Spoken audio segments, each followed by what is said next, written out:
Magandang araw sa atin mga kalingap. Mga kalingap, Dara, inaalala pa rin ang kalagayan ng kanyang tatay.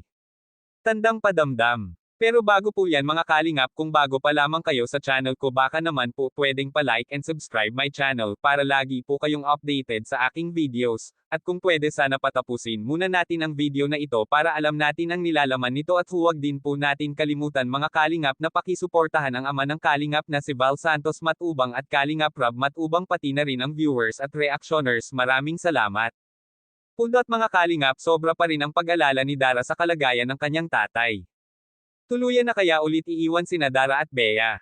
Nakahanap na rin kasi ito ng trabaho amang kanyang tatay, at ito ay lingguhan na lang umuuwi, kaya sabi ito ni Dara ay nag-alala pa rin ito baka hindi kakayanin ng kanyang tatay dahil sobrang payat nito. Pero paliwanag ng kanyang tatay ay pansamantala lang muna ito habang hindi pa ito nakakapagtinda ito ng isda. Mas gugustuhin kasi ito ni Dara na araw-araw nila ito kasama ang kanilang tatay para may kasama sila palagi dito.